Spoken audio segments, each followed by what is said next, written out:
General Zhang Youxia is preparing to review the troops. General Liu Yuan has stepped out of retirement. A sweeping purge inside the PLA is already underway. Now with military power firmly in their hands, can Zhang and Liu reshape the future of the Chinese communist regime? Welcome back to Final War with Katherine Hu. There's been a lot happening behind the scenes in China's political crisis. But now it's the military that's making headlines. And what we're hearing is big. 2 weeks ago, I said this: if you want to understand where power is really shifting inside the CCP, just watch who leads the next military parade. So here's the question: who's going to review the troops at the big parade on September 3rd?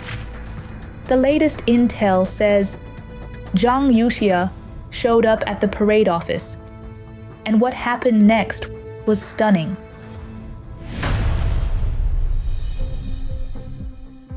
According to former PLA Navy officer Yao Cheng, who recently shared inside intel on social media, Zhang Youxia showed up at the parade planning office with 2 of his top confidants. Xi Jinping was nowhere to be seen, and more notably, Zhang didn't mention Xi at all. Instead, he stood front and center among a room full of senior officers, a rare sight in today's China. And here's where things took a dramatic turn.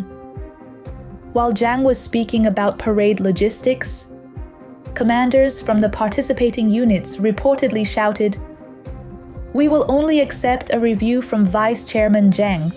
Otherwise, we're pulling out." We can't independently verify this dramatic scene just yet, but here's what matters. This account is coming from inside the military, and the fact that it's even being said suggests something deeper. The level of dissatisfaction with Xi Jinping inside the PLA may be far greater than most people realize. Right now, Zhang Youxia is the one holding real military power. Yes, he's also a second red generation like Xi. But unlike Xi, Zhang earned his position through real combat experience, not family connections.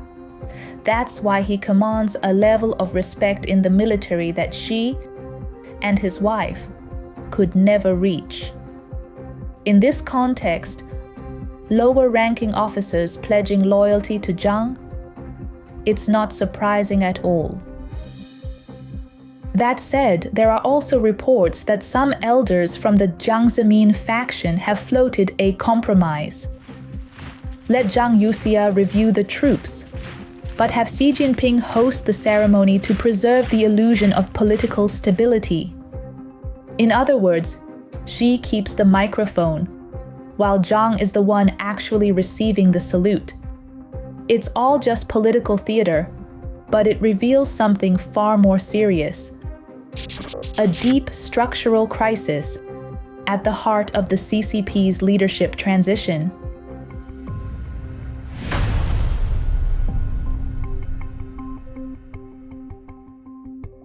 Historically, whenever the Chinese Communist Party enters a period of crisis, it's always the gun that commands the party, not the other way around. That's why the chairman of the Central Military Commission has always been the party's top leader. And now it's widely understood.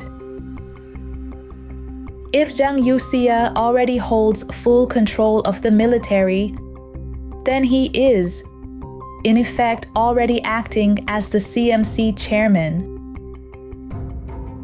Making that role official would just be a matter of time. And that's exactly what makes this such a nightmare scenario for the party leadership. Zhang Youxia may command the military, but he has no real experience operating within the party bureaucracy. He's not seen as a viable candidate for general secretary, On the other hand, anyone who does take over as general secretary without control of the military will be sitting on a throne with no legs. It's a no-win situation, a deadlock. Which brings us to the core question: should the roles of General Secretary and Chairman of the Central Military Commission be split in the post-Xi era? This isn't just a personnel issue. It strikes at the very foundation of how power is structured inside the CCP. And within this evolving power structure, one force is gaining ground fast: the military.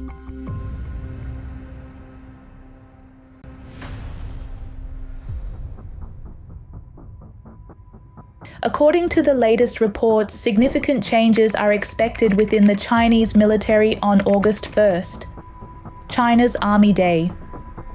Former PLA Navy officer Yao Cheng revealed that sources inside the military told him this: senior CCP leaders, especially retired party elders, are already arriving in Beidaihe. Key decisions are now being quietly discussed behind closed doors. One of the core topics? How should China's military be structured in the post-Xi era? And that blueprint has already been drafted by Zhang Youxia.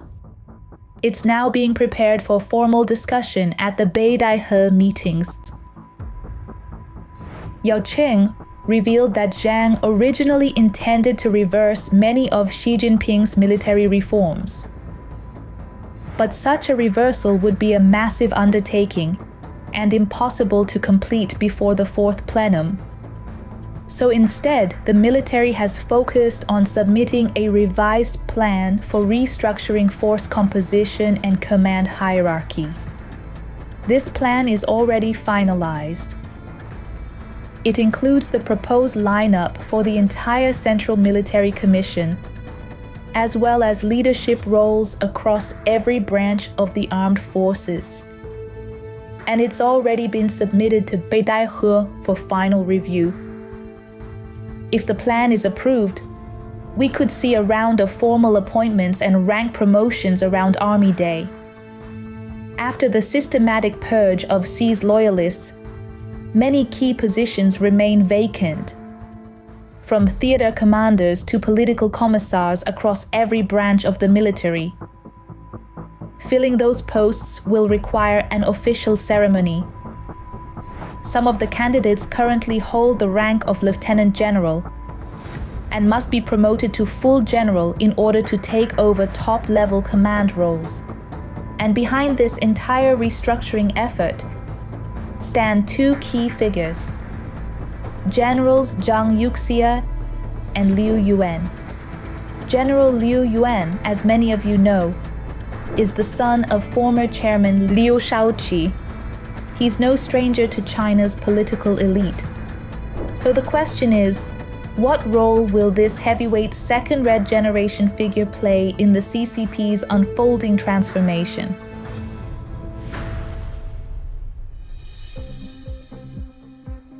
With the Chinese military now undergoing a sweeping internal purge, its role in shaping China's post-Xi future has become absolutely critical.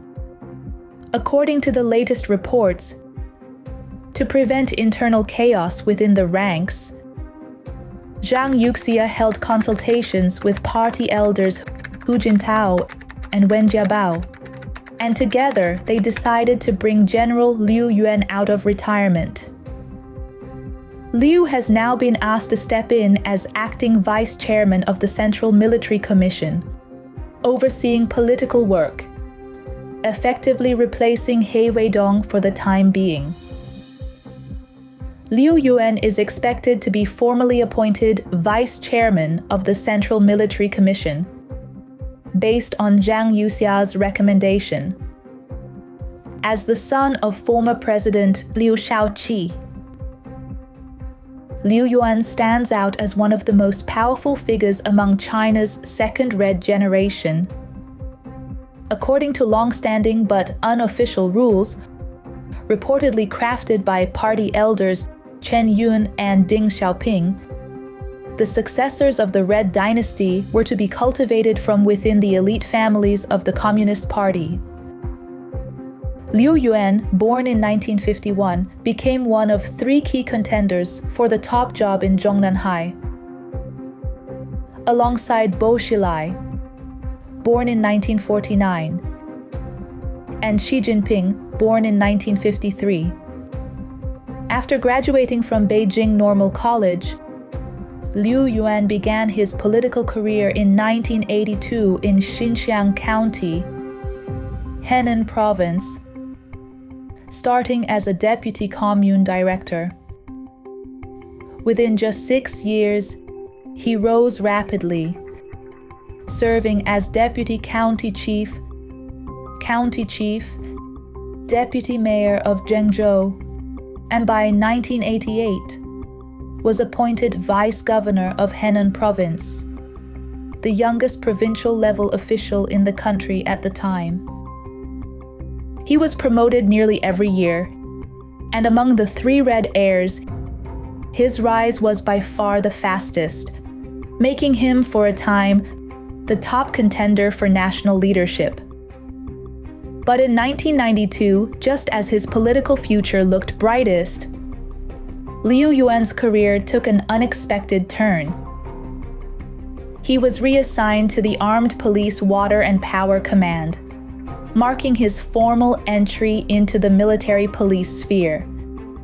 That same year, he was granted the rank of Major General in the Armed Police. This detour, widely seen as a demotion, became a lifelong setback in his political trajectory. Later, Liu transitioned from the armed police to the regular PLA.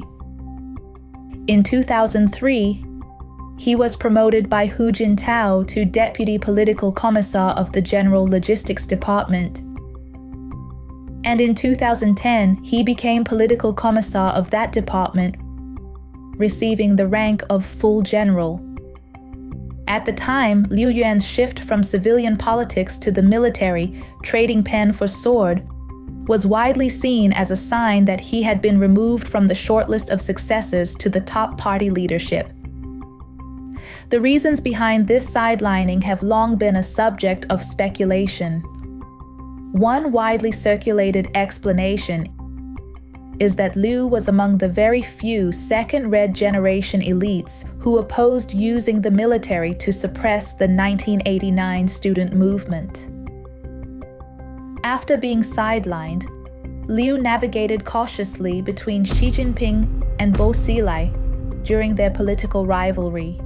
In 2011, while serving as the PLA's top logistics official, he openly exposed widespread corruption in the military at a key Central Military Commission meeting,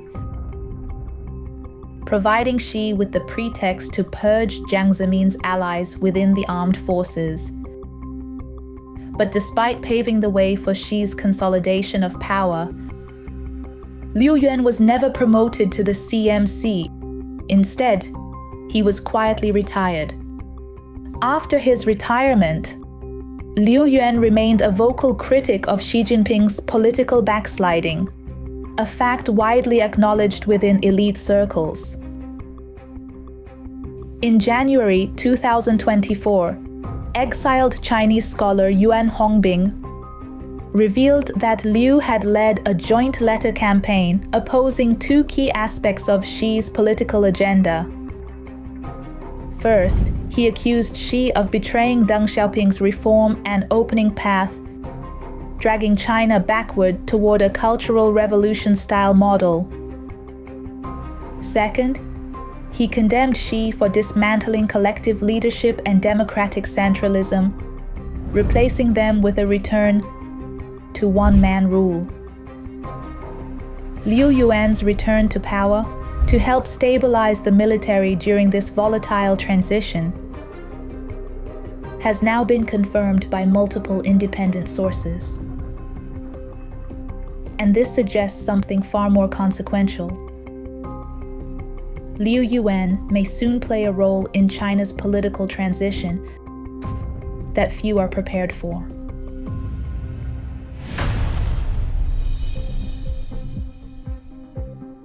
On July 21, 2025, the Central Military Commission issued a sweeping directive, formally titled Regulations on Promoting Fine Traditions, thoroughly eliminating toxic influence and rebuilding the political credibility of cadres. Multiple sources have confirmed that this directive marks Liu Yuan's first major move since returning to power. A sweeping internal purge aimed at cleansing the military of residual influence from Xi Jinping's faction. It's true that the PLA is now heavily promoting Mao Zedong thought, but the goal isn't to bring back the Cultural Revolution. Instead, it's to use Mao, a figure no one inside the system dares to openly oppose, as a political shield. The real aim? To erase Xi Jinping's personal imprint on the military and dismantle the foundation of his loyalist faction from within. In plain terms, it's a calculated strategy. Use Mao to destroy the Xi faction.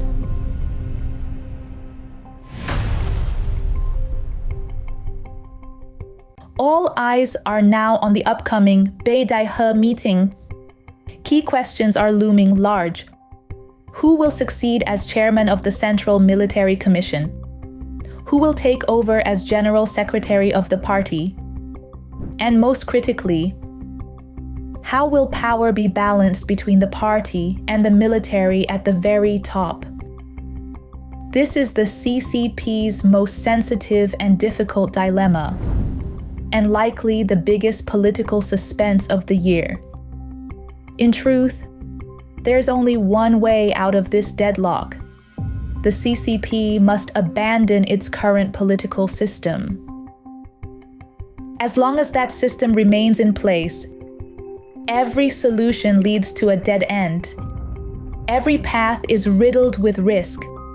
But if the system is dismantled, if China follows a path like the one Liu Yuan is said to envision, starting with nationalizing the military and stripping the party of its monopoly on the gun, then creating real checks and balances becomes far more achievable. Of course, that would also mean the end of the CCP's one-party dictatorship. The Chinese Communist Party has reached the final step before the cliff. There are only two options left. Option 1, preserve the current system. That might buy some time, but it guarantees eventual collapse. Option 2, dismantle the system. With outside support, China could begin a peaceful transition. Yes, the red elite would lose their special privileges, but at least the nation could avoid catastrophic upheaval.